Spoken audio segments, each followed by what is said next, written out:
Hey, everybody, welcome to this week's episode. I am thrilled that you're here, and I would love to welcome Lynne Roe to the show today. Lynne, welcome. We are so excited to hear from you today. To get us started, tell us a little bit about yourself. Give us a little bit about your story, your business, and all of the things. Thank you so much for having me today. So, I am a business coach. I work with small business owners who are growing their businesses very rapidly. Mostly they are making six figures and growing to seven figures. And I do that by helping them develop a strategic plan for how to get there and then staying accountable for getting there. And the way that I got to doing strategic planning with my clients is when I first started the business, my daughter was away at college and she called me up. She had fallen down the stairs and she had a concussion. And of course, I went to pick her up and bring her home, and they said, oh, she'll be better in 2 weeks, maybe 2 months. 2 months went by and she was not better. And she was actually really bad. It was a severe concussion. She was not able to walk without assistance. She'd bump into walls, she'd Oh, fall down. It was very bad. And here I was trying to launch a business. And how do you do that while you are also trying to care for someone? So I had spent years in corporations and not-for-profits doing strategic planning. And so I thought, okay, let me just do strategic planning for how to grow this business. And that's what I did. I developed a strategic plan for my business and followed that, and it was great. And my clients heard about it and they said, oh, let's do that with me. I want to know how I can launch my business. So that's what I do. And it took, honestly, my daughter was, after 2 years, she still wasn't better. It was hmm. 8 years before she was able to function again. And after 10 years, she went back to college as a 28-year-old freshman. And she just graduated. We were very excited. Oh, that's so So, yeah, exciting. And I love that. Like how yeah, I have two teenagers and a younger one, but I am just about to send my oldest off to college. So that's where I'm like, oh, I yeah. to have to It pick her up. was That would be terrible.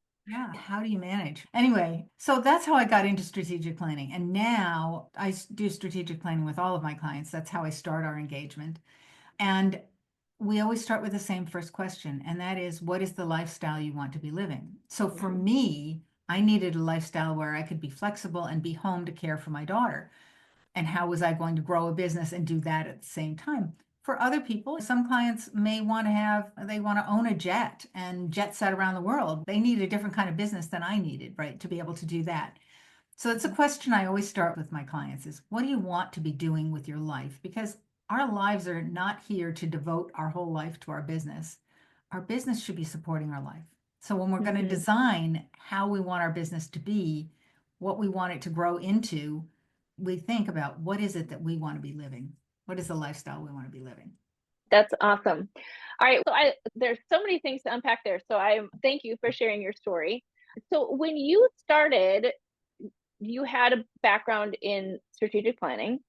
I did, yes. And did you overlook it at first when you were starting your I business? did. Yeah. Yeah.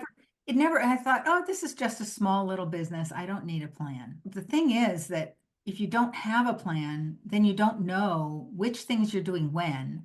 And the Mhm. new idea comes along and you think, oh, let me go try that. And then you also have these ideas in the back of your head. Okay, I should be doing this and I should be doing that.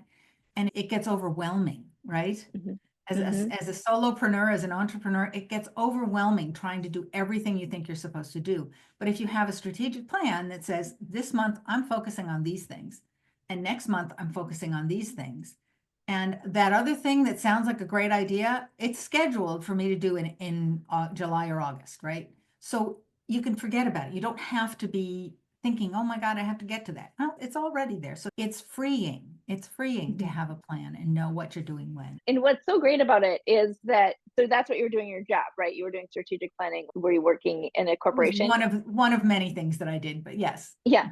And so then you start your own business and you're like, oh yeah, this is going to be great. I'm going to do all these things. And then you go, oh wait, I need a plan. Wow. Isn't that like a novel concept? Yeah, And I say that with love because that's how I was too. I was like, oh yeah, no problem. Yeah, I got this. Right. And then you're all over the place doing all of the things when you right. first get started. And then you need a plan. And then you actually can execute on the plan instead of doing all of the things. And so I love that Exactly. because you took your expertise, you applied it to what you were doing, and you were almost forced to. which to be honest, most of the time, until people are forced into some sort of constraint, they're not disciplined enough to do Right. it. And they just kind of go off and do all the things. And then you realized the power of that and then started helping other people do that, which then Exactly. is really what helped you build your business, which is sort of like a full circular moment, isn't it? Where It is. it's like, It oh my is. gosh. And so my question for you around this, and I am a strategist. I love in all things strategy, especially strategic plans. But one of the biggest challenges, especially with working with entrepreneurs, is that it's not easy to help other people. It's easy to maybe help them create the plan, determine what their lifestyle is. Yeah. Super hard to keep them on plan On and on task. Yeah. track. So Yeah. is that one of the things that you do as one of your offers in your business It model? is. Yes, it is. Absolutely. So, I do that through private coaching. I do that through some masterminds, and I do that through groups as well. But the idea is to help people stay on task with what they had planned to do. If you follow it, it's amazing how much you can actually accomplish. And what happens for the people who are already doing fairly well, they're making six figures, they've got a business, they've got a proof of concept, they've got some clients, but then they get to this point where they're still doing it all themselves and they Mm-hmm. can't. And Mm-hmm. so part of the plan is, how do we get these things done so that I'm not doing it myself? And I say we need to have two things. You need to have an invisible team and a human team. I like So that. yeah. So I the don't call it invisible, an invisible team, but I may now. I like that. yeah, Tell our invisible audience team. what that means. Yeah, the invisible team is the automations that you can set up in the background. It's the processes and procedures about how you do things so that you're not trying to figure it out every time. It is the standard operating procedures that you set up for you to have. So it's all of those things to make sure everything runs smoothly in the background. And also so that you don't have to do it yourself, so that you can take those processes, procedures, and things and have somebody else do them. So that's kind of your invisible team. And Okay, wait a then, minute. I yeah, gotta stop. I gotta stop you before you go to the other team. Okay, so do you have this trademarked? Because that is a fabulous. Like you just turned all of that stuff super sexy by calling it the invisible team. yeah. Do you like do No, I you use probably that? should, but no, I don't. Oh my! You should use that. That's sexy. That's Yeah. good. Yeah. I I I'm call it gonna. the invisible team though. Yeah, all the time. I love that. Okay, I'll stop. But that's amazing. You should trademark that and have that be your thing. Building an Okay. invisible I'll team. think, Or we I'll could think about partner that. because that's what I do, all that invisible team. But it is interesting, like total sidebar, but it is interesting when you're like, you need to have process and you need to have SOPs and you need to actually have a plan for what you're doing. People go, Right. oh, yeah, It's not that's my the thing. boring I don't know how stuff. to do that. Yeah. That's boring, right? And you're like, Yep. oh, you need an invisible team.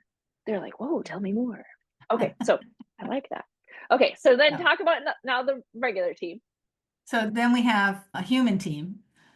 And the human team, it's people are like, oh my God, I don't want to hire somebody. But the thing is that if you are doing everything yourself, you're doing the $20 an hour jobs, you're doing the $30 an hour jobs, and once in a while when you have time, you're doing the $500 an hour jobs, right? $1,000 an hour jobs.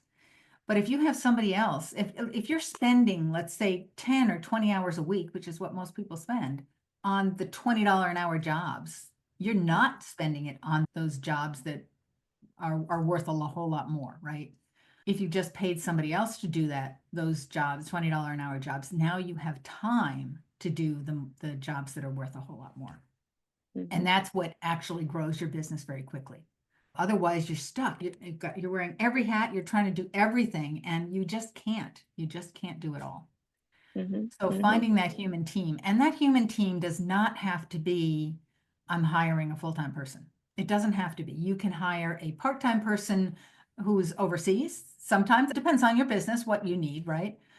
Sometimes that's a solution, but sometimes the best solution is to hire an expert in the field. So, for Mm-hmm. example, you could build your own website, but unless you're a website developer, you're not going to do it nearly as quickly as the website developer can do it, and you're not going to do it as well. You'll have something Mm-hmm. that's okay, but you won't have something that's great.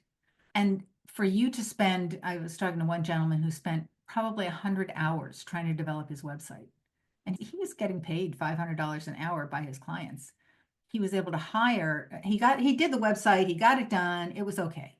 It wasn't great. It was okay. It worked.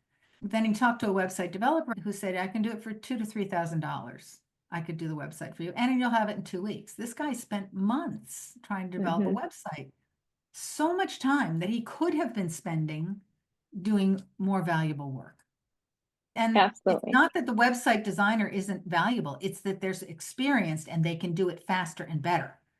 So their time, they get paid more per hour because they can do it faster and they can do it better. So Yeah, sometimes yeah, that's the way for to sure. go. Yeah, awesome. All right, good. I love, okay, so tell us a little bit, like, what advice would you have for my audience around some of the techniques that you use to teach your people how to go from where they are today to where they want to go? So aside from starting with a strategic plan, another thing I work with my clients on is instead of saying to themselves, how do I do this? They start saying to themselves, who can do this for me? Or who can I find to do this for me? And just that little shift makes a big difference. If you start thinking who instead of how, now you're thinking, okay, do I hire someone on my team or do I get somebody on the team that I already have, or do I hire it out, pay someone else to do it? And when you start thinking that way, that's when you start to move from being an entrepreneur to being a CEO of a business. Before that, you're an entrepreneur, you're doing it all. But once you start thinking, who else can do this? That's when you start to become the CEO. Yes, so powerful. Awesome. All right, what's one tool, resource, or book or whatever that you use in your business that you couldn't live without? My favorite business book is Traction by Gino Wickman. I think it's an amazing book. It's great for any new entrepreneur. It's also great for bigger businesses that are existing, but it's a great book. So that's, I can't live without that one. Yeah, that's amazing. Do you have the supplement, the actual story? I can't remember what it's called. I have it here. Do you know what I'm talking? Get a grip? Yes, That one? yes. Yeah. Where it's the story. So Traction is amazing as the how-to book. Get a Right. Grip is an illustrated story of a company implementing and using Traction. Yeah. So those two together are what I Yes. think is like the secret sauce, because then you can actually follow along with a company who's implementing it. So it is the holistic picture. So we will put Yes. both of those in the show notes, but I agree. I love that book. So let's talk about your business model for just a second, because I would be remiss as the host of the Scalable Expert Podcast if we didn't talk a little bit about scalable offers. So tell me a little bit about, so you said you do one-on-one work, you do masterminds, and you do group coaching. Do you have any offers that are available without your time and attention? I do, but I'm finding that people really don't, I have a course that's available online. I find that people really don't want that anymore because there's so many education resources out there, right? People really want live in person, the ability to have a conversation. So all of the things that I'm building now have something built in where I'm involved. Yeah, but you have the foundation is like the training where they're learning and then they get to interact with you kind of Correct. for the application piece. Yeah. Yes. Yes. Yeah, because Exactly. I agree. I mean, I think that's sort of the way that things are going, right? Like, a lot of courses that are out there, some of them are good, but a lot of them don't drive towards that transformation, and there's not a personalized element to them. Very few people know how to add that personalization in where you're inserting yourself into the conversation in a scalable, almost automated fashion. But putting that together where you're not teaching and repeating yourself 40 million times, right? Like I call it 50 First Dates if you've seen that movie, where you're not doing that, but yet then you get to come in at your highest level and help people. And it's more of a combination Right. aspect of it. Yeah. Yeah. So that's amazing. That's what you're doing. So you're offering that to people so that they get both So and they you're can able have to some of me. maximize your Yes. time. Awesome. Very Yeah. cool. All right. So, what are some final words of advice that you have for my audience? I really think that the average person spends 15 hours planning a 1 week vacation. It's very rare that I find a business owner who spends that kind of time planning for the growth of their business, and the business pays for the vacation. So spend the time to plan for how you're going to grow your business. That is powerful. You're totally right. People spend more time doing that than they do planning their business.